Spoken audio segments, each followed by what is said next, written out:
on a Tuesday. Victor Kowalski, head of security at the Grandview Hotel downtown, his gruff ex-cop voice cutting through the static. "Alex, you need to get down here. It's about Emily." I froze. "What happened? Is she hurt?" "Just get down here, man. Room 412. And Alex, you're going to want to see this alone first." Before we dive deeper into this story, I have one small request. Please subscribe, drop a like, comment, and hit that hype button to boost this channel so more people can discover these incredible Reddit stories. The drive through the rain-soaked streets of Portland felt like swimming through molasses. Every red light stretched into eternity. The Grandview Hotel loomed ahead, its Art Deco facade gleaming wet under the streetlights. I'd driven past it 1,000 times, never imagining I'd be racing there in the middle of the night because of my wife. Victor met me in the lobby, his weathered face grim. We'd known each other since high school. He'd been the tough kid who had my back when the bullies came around, and I'd helped him with his math homework. 25 years later, he still looked like he could bench press a Buick. "Vic, what the hell is going on?" He handed me a manila envelope. Security cameras picked up a disturbance in 412 around 10:30. Loud noises, shouting. When we went to check, he paused, his jaw working. "Look, Alex, I've been doing this job for 8 years. I've seen cheating spouses, drug deals, prostitutes, you name it. But this is different." "Different how?" "Because it's your wife and your brother." The words hit me like a sledgehammer to the chest. Zach, my younger brother, the golden child, the one who always landed on his feet, the one who sold luxury cars and wore $1,000 suits and had never met a mirror he didn't love. "You're sure?" Victor nodded toward the elevator. "See for yourself. But Alex, they're still up there." The elevator ride to the 4th floor felt like descending into hell. My hands shook as I fumbled with the master key Victor had given me. The hallway was empty, eerily quiet except for the hum of fluorescent lights and the distant rumble of traffic below. Room 412. I pressed my ear to the door and heard muffled voices. Emily's laugh, the one she used to save for me. My stomach churned as I slid the keycard and pushed open the door. The scene that greeted me will be burned into my retinas until the day I die. Emily was straddling my brother on the king-size bed, her back to me, her dark hair cascading over her shoulders. She was completely naked, and so was he. The room reeked of intimacy and expensive wine.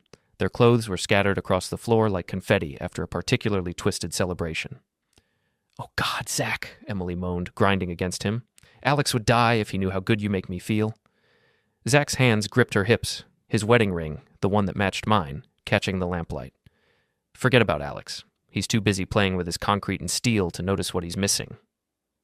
They laughed together, and something inside me shattered. I cleared my throat. "Well, this is cozy." Emily's scream could have shattered glass. She tumbled off Zach, scrambling for the bedsheet while my brother sat up, his face cycling through shock, guilt, and finally settling on that smug expression I'd grown to hate over the years. "Alex," Emily stammered, clutching the sheet to her chest. "I can explain." "Can you?" I leaned against the doorframe, surprised by how calm I sounded. Inside, I was a hurricane of rage and betrayal, but outwardly, I might as well have been commenting on the weather. Because from where I'm standing, it looks like my wife of 15 years is sleeping with my brother in a hotel room. But please, enlighten me about what I'm missing. Zach had the balls to look annoyed. "Jesus, Alex, haven't you ever heard of knocking?" "Haven't you ever heard of not screwing your brother's wife?" I shot back. "But hey, what do I know? I'm just the guy playing with concrete and steel, right?" Emily's face went white. She'd forgotten I was standing right outside the door when she said that. "How long?" I asked. "Alex, please."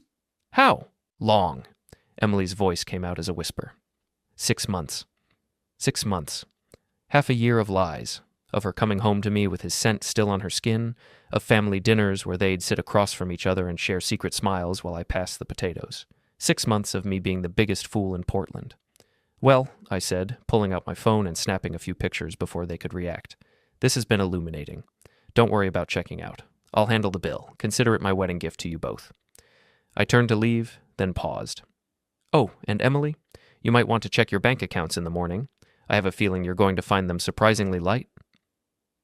The sound of Emily screaming my name followed me down the hallway, but I didn't look back. I had work to do. By the time I got home, I'd already made 6 phone calls. The first was to our bank, where I explained that I suspected fraudulent activity on our joint accounts and requested an immediate freeze. The second was to my lawyer, Jim Morrison, no relation to the dead rock star, but he could make people's problems disappear just as effectively. The third was to Emily's boss at Meridian Tech, leaving a carefully worded voicemail about concerning personal conduct that might affect her professional responsibilities.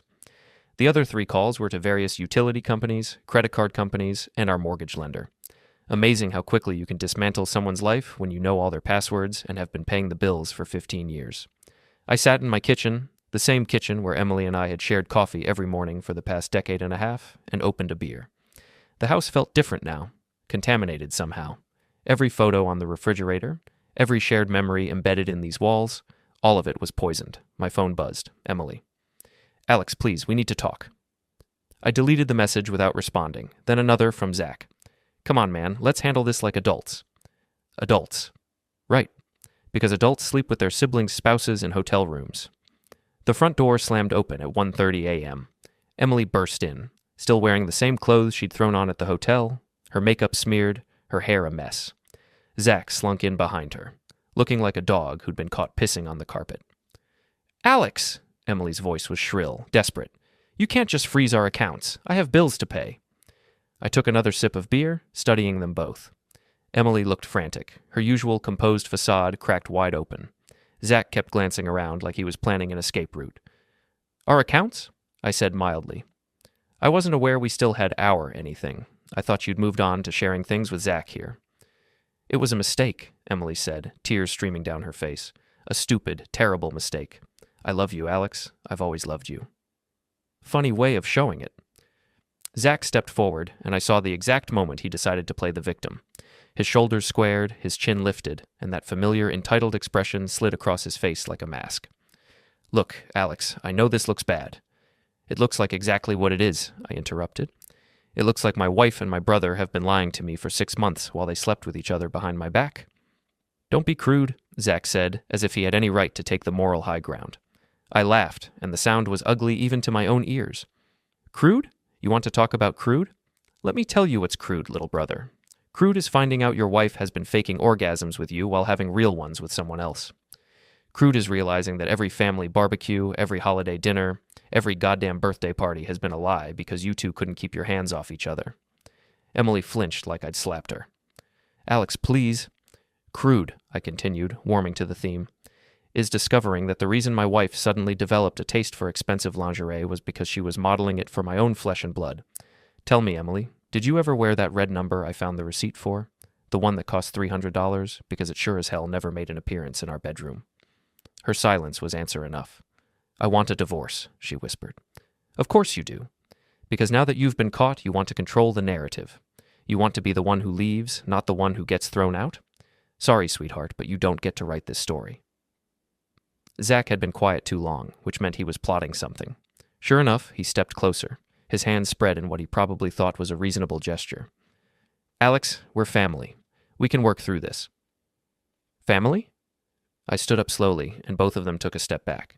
I'm not a big man, 5'10", average build, but 15 years of construction work had given me a solid frame and calloused hands. More importantly, I'd grown up scrapping with Zach, and I'd won more fights than I'd lost. You think family is what you were being when you were balls deep in my wife? Jesus, Alex. No, I'm curious about your definition of family, Zach, because in my book, family doesn't stab each other in the back. Family doesn't lie and cheat and betray the people who love them. Family doesn't sleep with their brother's wife and then have the audacity to ask for understanding. Emily was sobbing now, but I felt nothing. The woman I'd loved was gone, replaced by this stranger who'd been playing a role for months while living a double life. Where are you going to live? I asked conversationally. Because you're not staying here, and since I've frozen the accounts, you can't exactly afford the Grandview's nightly rate. You can't kick me out, Emily said, desperation creeping into her voice. This is my house, too. Actually, it's not. Funny thing about mortgages, they're usually in the name of the person who has the better credit score and the steady job. That would be me. You're welcome to call a lawyer, but I think you'll find that adultery affects property division in Maine, especially when there's photographic evidence. I pulled out my phone and showed them the pictures I'd taken at the hotel. Emily's face went white. You wouldn't, Zach said. Try me. They left 20 minutes later, Emily clutching a hastily packed suitcase, Zach carrying a garbage bag full of her toiletries. I watched from the living room window as they loaded everything into his BMW, the same BMW he'd bragged about buying with his record-breaking sales numbers. The same BMW that was probably going to get repossessed when his wife found out about his extracurricular activities. Because Linda Renner was going to find out. I was going to make sure of it. I poured myself another beer and sat down at my computer. If Emily and Zach wanted to play games, I'd show them what a real game looked like. But first, I needed to gather intelligence. Social media is a beautiful thing when you're planning someone's destruction. The next morning, I called in sick to work for the first time in 3 years. I had more important things to do than supervise concrete pours and argue with subcontractors about deadlines. I started with Emily's Facebook account. She'd always been careless with passwords, using the same combination of her maiden name and birth year for everything. Sure enough, Mitchell 1981 got me right in. What I found there made my blood boil all over again. Posts about girls' nights out that were actually hotel rendezvous with Zach. Check-ins at restaurants where she'd told me she was working late. Photos of expensive jewelry I'd never seen her wear. Tagged with heart-eye emojis and comments from her friend Samantha like, "Someone's being spoiled. Lucky girl." But the real goldmine was her private messages. Emily to Samantha 2 weeks ago. Zach bought me the most gorgeous necklace yesterday. I told Alex it was a bonus from work. He's so clueless, Sam. Sometimes I think he wouldn't notice if I brought Zach home and slept with him on the kitchen table. Samantha's response. Be careful, Em. You're playing with fire. Emily. Alex is too boring to ever suspect anything. He comes home, eats dinner, watches his construction shows, and goes to bed at 10 p.m. like clockwork. Zach makes me feel alive again. Boring. 15 years of marriage, of building a life together, of supporting her through grad school and 3 job changes, and I was boring. I screenshotted everything. Next, I checked Zach's Instagram. My brother had always been a social media whore, posting pictures of his cars, his clothes, his expensive dinners. But now I was looking at them with new eyes, and I saw what I'd missed before. There, in the background of a photo from last month's business dinner, was Emily's reflection in the restaurant window. In a picture of his new watch, I could see a woman's hand wearing Emily's wedding ring reaching for a wine glass. A selfie from his apartment showed Emily's purse on his kitchen counter, partially hidden behind a bottle of champagne. The arrogant bastard had been documenting his affair right under my nose, confident that I was too boring to notice. I was still scrolling through Zach's posts when my phone rang. Unknown number. Hello? Alex, it's Linda. My sister-in-law. Zach's wife of 12 years, mother of his 2 kids, the woman who'd been as much a victim in this as I was. Linda. I wasn't sure what to say. Did she know? Was she calling to confront me? To beg me not to destroy her marriage? I know, she said quietly. About Zach and Emily. I've known for weeks. Jesus, Linda, I'm sorry. I just found out last night. I hired a private investigator last month. I had my suspicions, but I needed proof. Her voice was steady, but I could hear the pain underneath. I've been waiting for the right moment to act. What are you going to do? I've already done it. I filed for divorce this morning. My lawyer served him the papers an hour ago. I felt a surge of admiration for Linda. While I'd been stumbling around in the dark, she'd been planning and preparing, gathering evidence and building her case. How are the kids? I asked. They don't know yet, but they will soon because I'm taking them to my mother's in Boston tonight. I wanted to call you first, though, to warn you. Warn me about what? Zach's going to come after you. He's already blaming you for everything, saying you must have told me about the affair. He's furious, Alex, and when Zach gets furious, he gets stupid. As if on cue, my front door exploded inward. The deadbolt held, but the frame splintered, and Zach came charging through like a linebacker, his face purple with rage. You jerk, he screamed. You ruined my life. I hung up on Linda and stood slowly, keeping the kitchen island between us. Zach looked like hell, unshaven, his expensive suit wrinkled, his usually perfect hair sticking up at odd angles. I ruined your life? I said calmly. That's interesting, because from where I stand, you ruined your own life the minute you decided to sleep with my wife. Linda left me. She took my kids. Good for her. She deserves better than a cheating piece of shit. Zach lunged around the island, but I was ready for him. I grabbed the cast-iron skillet from the stove and held it like a club. He stopped short, breathing hard. You always thought you were better than me, he snarled. Perfect Alex with his perfect marriage and his perfect little life. Well, guess what? Your wife came to me because you bored her to tears. She told me you were lousy in bed, that you had no passion, no fire. She said sleeping with you was like sleeping with a corpse. The words hit their target, but I didn't let it show. Instead, I smiled. Is that what she told you? That's funny, because last night she was begging me to take her back, crying about how much she loved me, how it was all a mistake. But you know what the really funny part is, Zach? His eyes narrowed. What?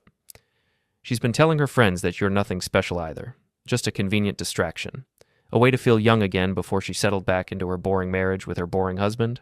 I was making it up, but it sounded plausible, and I could see the doubt creeping into his eyes. Did you really think you were special? Did you think she actually loved you? You're lying. Am I? Check her phone sometime. Oh, wait. You can't. Because she's not answering your calls anymore, is she? Because now that the secret's out, she doesn't need you. You were just a midlife crisis, little brother. A walking cliché with a nice car and a gym membership? Zach's face went from purple to white. I'd hit a nerve. Where is she? He demanded. How the hell should I know? She's not my problem anymore. She's not answering her phone. I went by her office, but they said she called in sick. Interesting. Emily was avoiding him too. Maybe she was smarter than I'd given her credit for, or maybe she was just trying to figure out her next move. Zach, I said, setting down the skillet but keeping my distance. Let me give you some free advice. Go home. Apologize to your wife. Try to salvage what's left of your marriage and your relationship with your kids. Because if you keep coming after me, if you keep trying to blame me for your choices, I will destroy you. He laughed, but it sounded forced. You? Destroy me? You're a construction worker, Alex. I'm a successful businessman. Thought I have connections, influence. You had those things. Past tense. Because by tomorrow morning, everyone in this city is going to know exactly what kind of man you are. Your clients, your employees, your neighbors, your kids' teachers. Everyone. The color drained from his face. You wouldn't. Try me. He left without another word, but I knew this wasn't over. Zach had always been the type to escalate rather than back down, and now he had nothing left to lose. I spent the rest of the day making copies of everything I'd found online, organizing it into neat folders with timestamps and screenshots. Then I started making a list of everyone who needed to know the truth about Emily and Zach, starting with their employers. Thursday morning, I put on my best suit, the charcoal gray one Emily had bought me for her company Christmas party last year, and drove to Meridian Tech's offices downtown. The building was all glass and steel, the kind of modern architecture that looked impressive but felt cold. Just like Emily, I thought. I'd called ahead and scheduled a meeting with David Chen, the VP of Human Resources and Emily's direct supervisor. I'd met him a few times at company events, and he'd always struck me as a straight shooter, the kind of guy who took ethics seriously. Alex, David said, standing up from behind his desk as his assistant showed me in. Good to see you. Though I have to admit, I'm curious about why you wanted to meet. Is everything okay with Emily? She called in sick yesterday and today. That's actually what I wanted to talk to you about, I said, settling into the leather chair across from his desk. I think there are some things you need to know about Emily's recent behavior. David's expression grew serious. I'm listening. I opened my briefcase and pulled out a manila folder. 2 days ago, I discovered that my wife has been having an affair with my brother for the past 6 months. But that's not why I'm here. I'm here because I found evidence that she's been using company time and resources to facilitate this relationship. David's face went pale. Alex, I'm not sure this is appropriate. Please, I said, sliding the folder across his desk. Just look at the evidence. He opened it reluctantly, and I watched his expression change as he flipped through the pages. Credit card statements showing hotel charges during work hours. Screenshots of Emily's calendar showing client meetings that never happened. Photos from Zach's social media showing them together during times when she was supposed to be in the office. This is from last Tuesday, I said, pointing to a particular photo. Emily told me she was in an all-day budget meeting. But there she is, having lunch with Zach at that new steakhouse on Commercial Street. The timestamp shows 1:30 p.m. David studied the photo, his jaw tightening. I remember this meeting. Emily said she had food poisoning and had to leave early. And here, I continued, flipping to another page, are her company credit card charges. 3 separate hotel rooms over the past month, all billed as client entertainment. But I called the hotels. No business meetings were held in those rooms, just my wife and my brother. Jesus, David muttered. There's more. Emily's been using her company email to coordinate these meetings. She's been lying to clients about her availability, missing important deadlines, and generally neglecting her responsibilities. I'm not a lawyer, David, but I'm pretty sure this constitutes fraud. David closed the folder and leaned back in his chair. Alex, I appreciate you bringing this to my attention, but I have to ask, why are you doing this? I mean, I understand you're hurt and angry, but destroying Emily's career won't save your marriage. My marriage is already over, I said simply. But Emily works in HR. She has access to sensitive employee information, company policies, hiring decisions. She's been compromised, David. What happens when she decides she needs money for a good divorce lawyer? What happens when she realizes she could sell company secrets to competitors?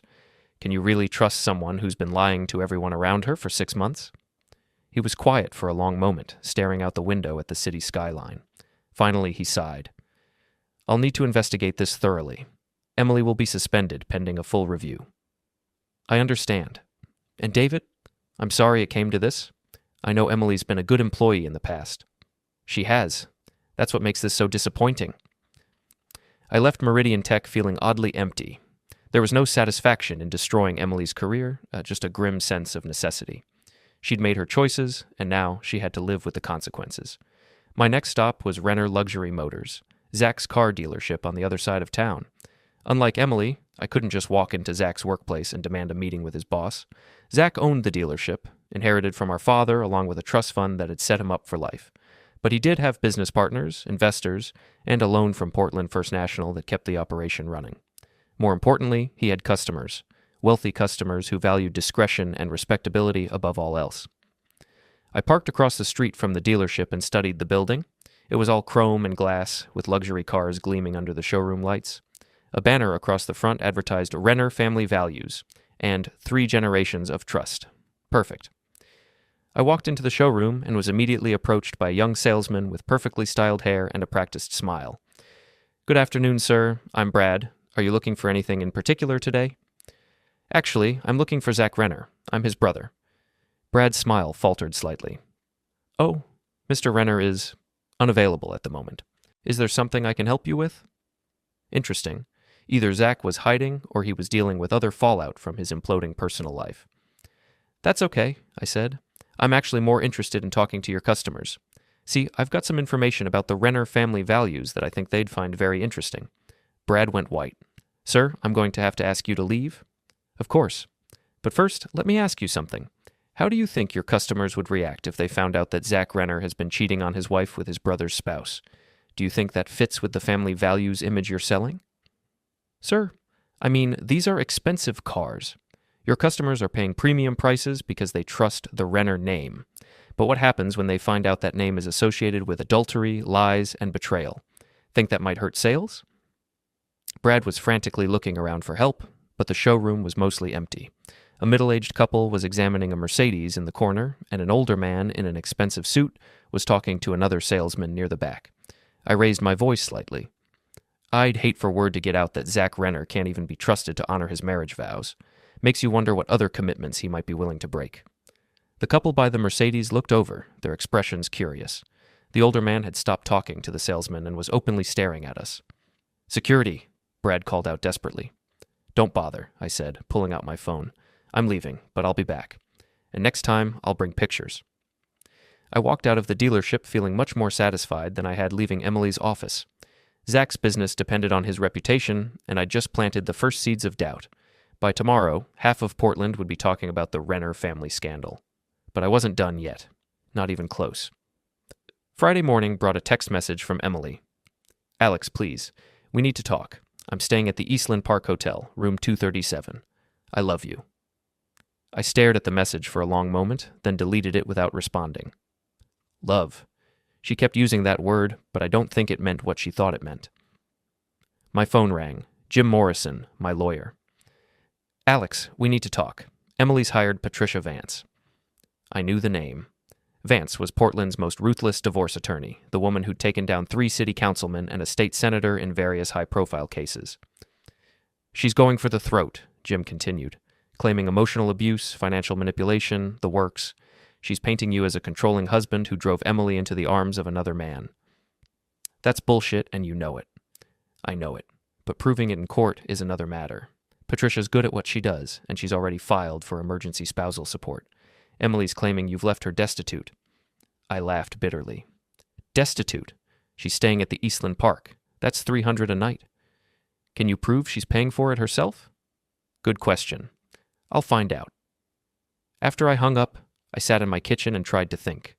Emily was escalating, bringing in the big guns, trying to control the narrative before I could destroy her completely. She was smarter than I'd given her credit for, but she'd made one crucial mistake. She'd underestimated how much I knew about her life. I opened my laptop and logged into Emily's email account again. Sure enough, there was a confirmation from the Eastland Park Hotel. Room 237, paid for with a credit card I didn't recognize.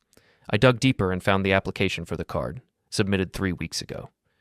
Emily had been planning her exit strategy for a while, building up secret resources for exactly this situation.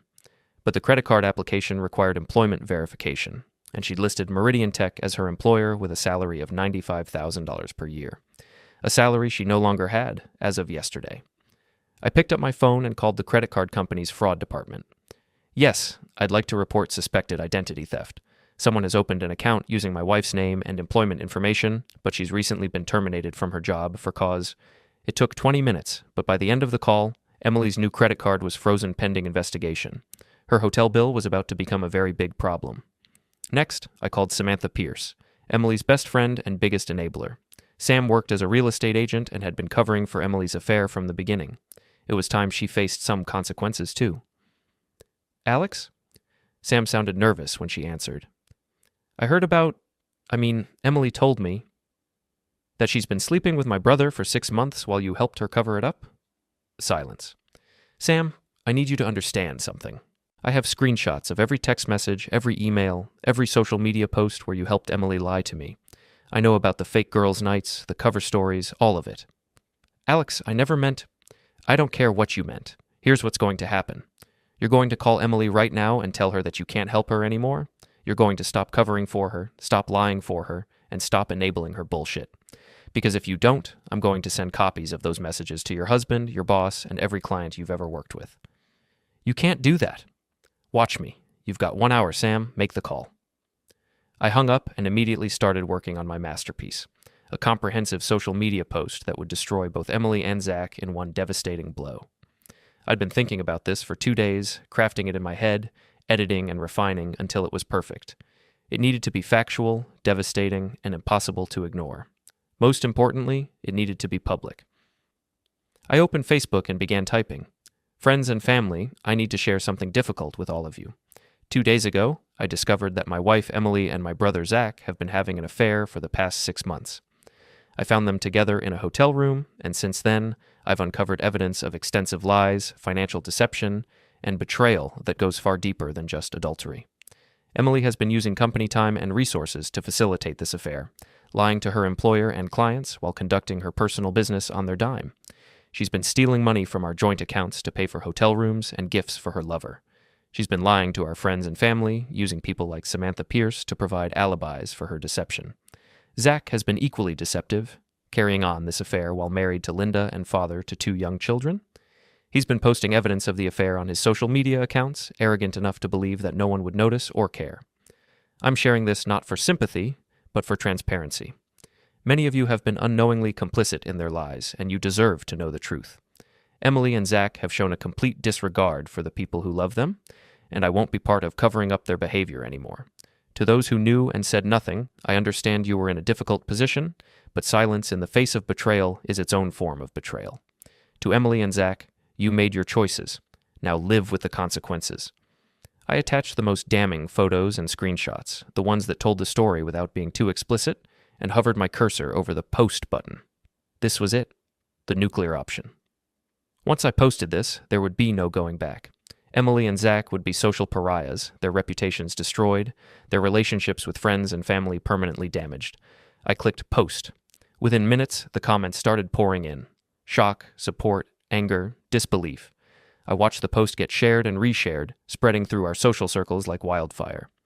My phone started ringing constantly, friends, family members, co-workers, all wanting to know more details or offer support. I turned off the phone and went for a walk. When I came back 2 hours later, my Facebook post had been shared over 100 times. Emily's phone number was public knowledge, and according to several comments, people were calling her to express their disgust. Zach's dealership had been flooded with negative reviews, and someone had posted photos of his building with "cheater" spray-painted across the front windows. I felt a moment of satisfaction, followed immediately by exhaustion. This was what justice looked like in the social media age, swift, brutal, and absolute. but it didn't make me feel any better about losing my marriage or my brother. My doorbell rang. I looked through the peephole and saw Linda standing on my front porch, holding a bottle of wine. "I brought reinforcements," she said when I opened the door. I figured we could both use a drink. We sat in my living room, sharing the wine and comparing war stories. Linda had seen my Facebook post and approved wholeheartedly. "I've been getting calls all day," she said. "Friends, neighbors, even my mother-in-law. Everyone's horrified. Zach's been trying to reach me, but I blocked his number." "How are you holding up?" "Better than I expected. I think I've been grieving this marriage for months without realizing it. Finding out about the affair was almost a relief. It gave me permission to stop trying to save something that was already dead." We drank in comfortable silence for a while, two casualties of the same war finding solace in shared experience. "What happens now?" Linda asked. "I honestly don't know. The divorce will be messy, but Jim thinks we can get through it. Emily's hired Patricia Vance, but her case got a lot weaker when she lost her job." "She lost her job?" I filled Linda in on my visit to Meridian Tech. She listened with growing amazement. "Alex, you've destroyed them both in 3 days. Their careers, their reputations, their social standing. It's all gone." "Good," I said, and meant it. "They destroyed my marriage, your marriage, and their own children's sense of security. Turnabout is fair play." Linda raised her wine glass. "To turnabout." "To turnabout." We clinked glasses, and for the first time in days, I felt something approaching peace. Saturday morning brought chaos. I woke up to find 17 missed calls, 43 text messages, and my front yard full of reporters. Apparently, my Facebook post had gone viral beyond Portland, picked up by several gossip blogs and local news stations. The story had everything they loved: adultery, betrayal, family drama, and social media revenge. I made coffee and watched through my kitchen window as a blonde reporter practiced her stand-up in front of my house. "This quiet Portland neighborhood has become the center of a social media firestorm," she was saying into her microphone. "A construction worker's Facebook post about his wife's affair has sparked a citywide conversation about infidelity, revenge, and the power of social media." My phone rang. "Emily." Against my better judgment, I answered. "Alex, you have to make this stop." Her voice was raw, desperate. "There are reporters outside my hotel. My parents are getting calls. My sister's kids are being harassed at school because their last name is Mitchell." "I didn't start this, Emily. I just told the truth. You destroyed my life." "No, you destroyed your life. I just made sure everyone knew about it." "Please," she whispered. "I know I hurt you. I know I made terrible choices. But this is too much. I can't even leave my hotel room." For a moment, I almost felt sorry for her. Then I remembered the sound of her laughing with Zach about how boring I was, how she'd said I wouldn't notice if she brought him home and slept with him on our kitchen table. "You should have thought about the consequences before you decided to cheat," I said. "Actions have consequences, Emily. You taught me that." "I never taught you to be cruel." "No, you taught me that by example." I hung up and turned off my phone. The reporters eventually got bored and left, but the internet was just getting started. Someone had created a hashtag, conference room key, referencing Emily's supposed work conferences that were actually hotel meetups. Memes were spreading, think pieces were being written, and Emily and Zach had become the poster children for modern adultery. Sunday brought a new development. I was in my garage, trying to distract myself by organizing my tools, when Victor Kowalski showed up. "Hey, Alex, how you holding up?" "I've been better. What brings you by?" Victor looked uncomfortable. "I need to tell you something about that night at the hotel. Something I didn't mention before." I set down the wrench I'd been holding. "What?" "Emily and Zach, they weren't alone."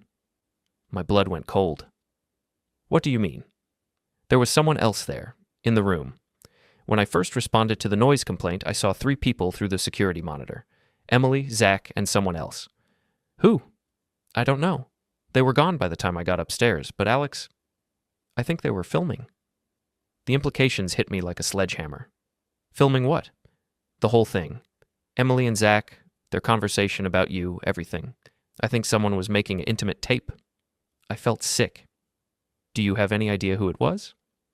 "I've been going through the hotel's security footage from that night. There's a guy who shows up on the elevator camera about an hour before you arrived. Tall, dark hair, expensive suit. He had a professional camera bag." Victor pulled out his phone and showed me a screenshot from the security footage. The image was grainy, but I could make out a man in his 30s, well-dressed, carrying what looked like professional photography equipment. "I think Emily and Zach were planning to blackmail you," Victor said quietly. "I think they were going to record themselves talking about how pathetic you were, maybe even film themselves having intimacy, and then use it to humiliate you or force you into a favorable divorce settlement." The pieces were starting to fall into place. Emily's sudden interest in expensive lingerie, Zach's increasingly arrogant behavior, the secret credit card, the carefully planned conferences, the way they'd both seemed so confident that they could control the situation even after being caught. They hadn't just been having an affair, they'd been planning to destroy me. "There's more," Victor said. "I ran the guy's face through our facial recognition software. His name is Marcus Webb, and he's a private investigator who specializes in divorce cases. Specifically, he helps cheating spouses gather evidence against their partners." "Evidence of what?" "Abuse, usually. Emotional manipulation, financial control, anything that can be used to paint the faithful spouse as the real villain. Emily hired him to build a case against you, Alex. She was going to claim you were abusive, controlling, maybe even violent. The affair with Zach was just a distraction. The real plan was to make you look like a monster." I sat down heavily on my workbench, my mind reeling. Emily hadn't just betrayed me. She'd been planning to frame me. If I hadn't discovered the affair when I did, if I hadn't acted quickly to freeze the accounts and gather evidence, I could have ended up divorced, broke, and branded as an abuser. "Do you have proof of this?" I asked. Victor nodded. "Webb's been sloppy. He's been using the hotel's Wi-Fi to upload files to a cloud server. Our IT guy was able to trace the uploads and get into his account. Alex, there are hours of recordings. Emily and Zach talking about you, planning their strategy, even practicing their victim statements. Can you get me copies?" "Already done." Victor handed me a flash drive. "Everything's on there, but Alex, some of this is hard to watch. They say things about you that, well, they're not kind." I pocketed the flash drive. "Thanks, Vic. I owe you." "You don't owe me anything. Just promise me you'll be smart about this. Don't do anything stupid." After Victor left, I sat in my garage for a long time, staring at the flash drive. Part of me didn't want to know what was on it. Part of me wanted to throw it away and pretend this conversation had never happened. But I needed to know the truth, all of it. I went inside and plugged the drive into my laptop. The first file was dated 3 months ago. Emily and Zach were in what looked like a hotel room, sitting on a bed, talking to someone off camera. "The key is to establish a pattern of controlling behavior," Emily was saying. "Alex has always been possessive, always wanting to know where I am and what I'm doing. We just need to frame that as abusive rather than caring." "What about physical evidence?" The voice belonged to Marcus Webb, the private investigator. "That's where I come in," Zach said, grinning at the camera. "I've been working out, getting in shape. If it comes down to it, I can rough myself up a little, claim Alex attacked me when he found out about the affair." Emily laughed. "Perfect, the jealous, violent husband attacking his own brother. That plays well in court." I fast-forwarded through several more files, each one more damning than the last. They discussed forging evidence, coaching witnesses, even planting drugs in my truck to make me look unstable. The final file was from last week, just days before I'd discovered them at the hotel. "I'm getting tired of this charade," Emily was saying. "Living with Alex, pretending to be a loving wife, it's exhausting. When can we move to the next phase?" "Soon," Webb replied. "I just need a few more recordings of him being controlling. Maybe provoke him into an argument. Get him to raise his voice or make threats." "He never raises his voice," Emily said dismissively. "He's too boring for that. Alex thinks conflict is something you avoid, not something you win." Zach leaned forward. "What if we stage something? Make it look like he hit you?" Emily considered this. "It would have to be believable. Alex has never laid a hand on me in 15 years of marriage." "That's what makeup is for," Webb said. "A little creative bruising, some tears, a call to 911. By the time the truth comes out, the damage will be done." I closed the laptop, my hands shaking with rage. They hadn't just been planning to divorce me, they'd been planning to frame me for domestic violence. Emily was prepared to lie under oath, to destroy my reputation and possibly send me to jail, all so she could run off with my brother and take half of everything I'd worked for. I thought about calling Jim Morrison, my lawyer, but it was Sunday evening and this could wait until morning. Instead, I poured myself a drink and tried to process what I'd learned. Emily wasn't just an unfaithful wife, she was a sociopath who'd been planning to destroy me for months. Everything I'd thought I knew about our marriage, about her character, about the woman I'd loved for 15 years, was a lie. But now I had the proof. Now I knew exactly what kind of person I was dealing with. And now I could plan accordingly. Monday morning, I called Jim Morrison and asked him to meet me at his office immediately. When I showed him the recordings, his face went white. Jesus Christ, Alex. This is conspiracy to commit perjury, fraud, maybe even attempted extortion. Emily could go to prison for this. What do? We take this to the district attorney. This isn't just a divorce case anymore, it's criminal. But first, I had one more move to make. I called Emily's hotel and asked to be connected to room 237. Alex? She sounded surprised. I didn't think you were taking my calls. I want to meet, to talk about a settlement. There was a long pause. Really? I'm tired of fighting, Emily. This whole thing has gotten out of hand. Maybe we can work something out that's fair to both of us. Where do you want to meet? Somewhere neutral. How about the conference room at the Grandview Hotel? The same hotel where this all started. It seems fitting. Okay, she said slowly. When? This afternoon? 2:00. And Emily, bring Zach. If we're going to settle this, everyone needs to be there. After I hung up, I called Marcus Webb's office and left a message saying I was ready to discuss a mutually beneficial arrangement regarding my divorce. I gave him the same meeting details. Then I called Victor and asked for one more favor. At 1:45 p.m., I walked into the Grandview Hotel's conference room. It was a small, windowless space with a long table and 8 chairs, the kind of room where business deals were made and broken every day. Victor had set up a small camera in the corner, hidden behind a fake plant. Emily arrived first, looking nervous but hopeful. She'd dressed carefully, a conservative blue suit, minimal makeup, her hair pulled back in a professional style. She was playing the role of the repentant wife, ready to negotiate a reasonable settlement. Alex, she said, standing up as I entered, thank you for doing this. I know it can't be easy. It's not, I said, taking a seat across from her. But I think it's time we acted like adults. Zach arrived 5 minutes later, followed closely by Marcus Webb. Webb was exactly what I'd expected. Tall, well-dressed, with the kind of practiced charm that made people trust him right up until he destroyed their lives. Mr. Renner, Webb said, extending his hand. Marcus Webb, I represent your wife's interests in this matter. I shook his hand, noting the expensive watch and the camera bag slung over his shoulder. Pleasure to meet you, though I have to say, I'm surprised Emily felt she needed a private investigator for a simple divorce. Webb's smile flickered slightly. Just being thorough. Divorce can be complicated. It certainly can, I agreed, especially when people aren't honest about their intentions. Emily leaned forward. Alex, I want you to know how sorry I am. About everything. The affair, the lies, the way I've treated you. I know I don't deserve forgiveness, but I'm hoping we can find a way to move forward that doesn't destroy both of our lives. She was good. I had to give her that. If I hadn't seen the recordings, I might have actually believed her. That's very generous of you, Emily. But before we talk about moving forward, I think we need to address the past, specifically the plans you've been making for the past 3 months. The temperature in the room seemed to drop 10 degrees. Emily's face went pale. Zach shifted uncomfortably in his chair, and Webb's hand moved instinctively toward his camera bag. I'm not sure what you mean, Emily said carefully. I think you do. I pulled out my laptop and set it on the table. You see, I've been doing some investigating of my own, and I've discovered some very interesting things about what you 3 have been planning. I opened the first video file and turned the screen toward them. Their own voices filled the room, discussing how to frame me for abuse, how to forge evidence, how to destroy my life and take everything I'd worked for. Emily's face went from pale to gray. Zach looked like he was going to vomit. Webb was already reaching for his phone, probably to call his lawyer. This is illegal, Webb said. You can't record people without their consent. You're right, I said calmly. Good thing I didn't record this. You did, and then you stored it on a cloud server using the hotel's Wi-Fi network. Victor Kowalski, the head of security here, was able to access those files as part of his investigation into suspicious activity on the hotel's network. Webb's hand froze halfway to his phone. Now, I continued, let's talk about what's going to happen next. Emily, you're going to withdraw your divorce petition and agree to a settlement that gives you exactly nothing. No alimony, no property division, nothing. In exchange, I won't press charges for conspiracy, fraud, and attempted perjury.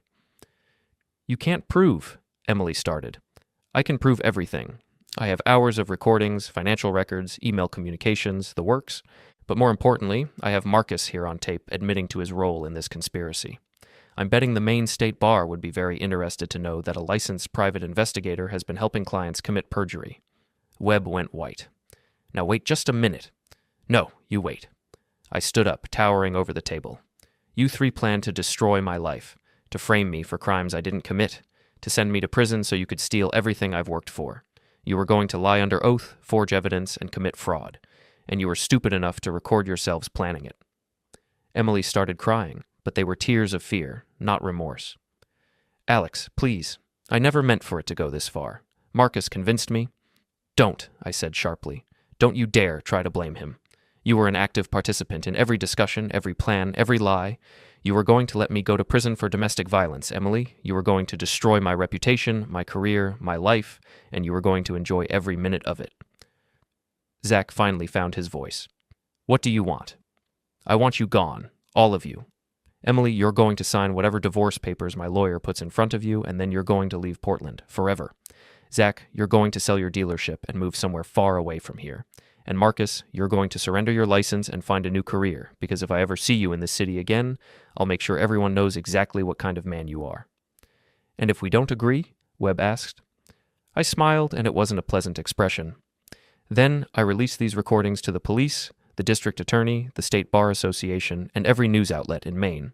You'll all be facing criminal charges, and Emily and Zach will be the most hated people in New England.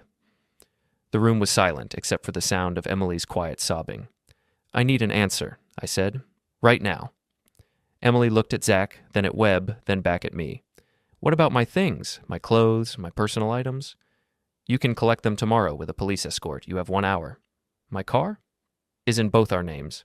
I'll sign it over to you. Consider it a going-away present. Zach leaned forward. Alex, we're family. No, I said flatly. We were family. Now you're just strangers who happen to share the same parents. Strangers who tried to destroy my life. Emily wiped her eyes and straightened her shoulders. For a moment, I saw a flash of the woman I'd married, the one who'd been strong and independent and capable of making hard decisions. Fine, she said quietly. I'll sign your papers. But Alex, you're not the man I thought I married. The Alex I fell in love with would never have been this cruel. You're right, I said.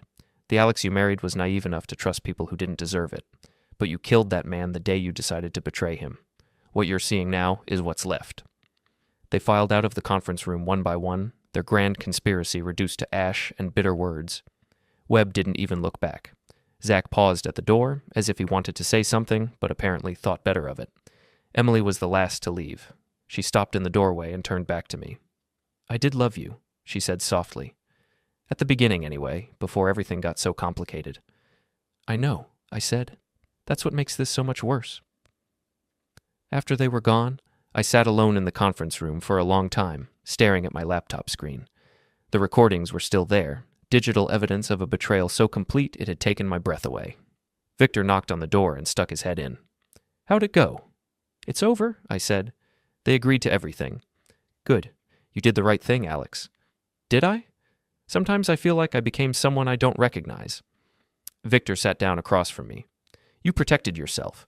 They were planning to destroy you, and you stopped them. That's not cruelty. That's survival. Maybe he was right. Maybe I had just been protecting myself. But as I packed up my laptop and left the hotel, I couldn't shake the feeling that I'd lost something important in that conference room.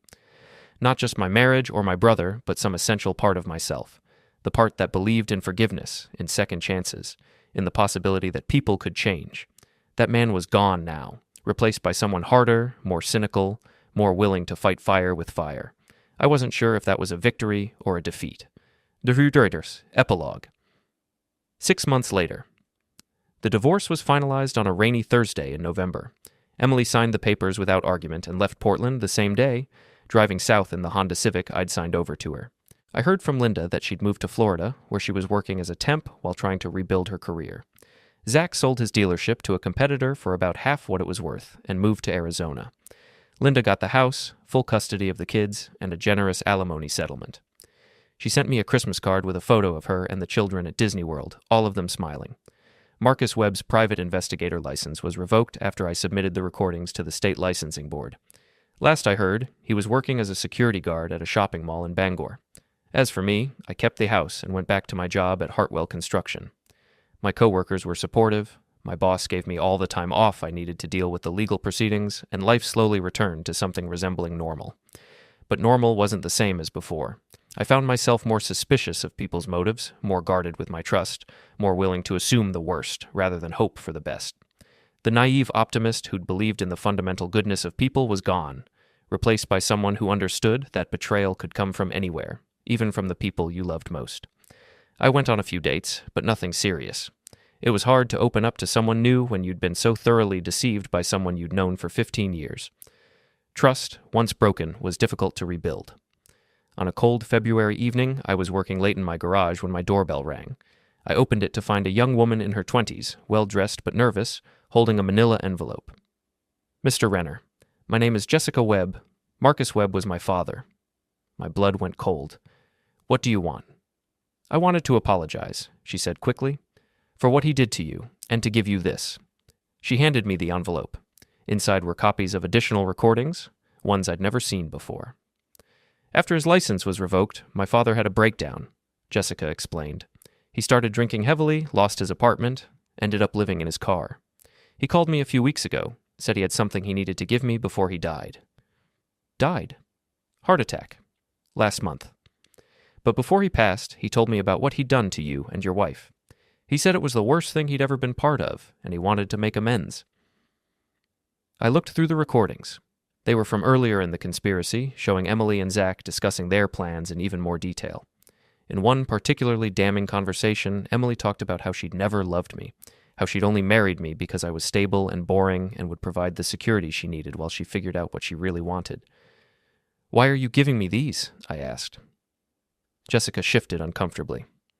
"Because my father said you deserved to know the whole truth, and because I think you showed remarkable restraint in how you handled the situation. A lot of people would have tried to destroy them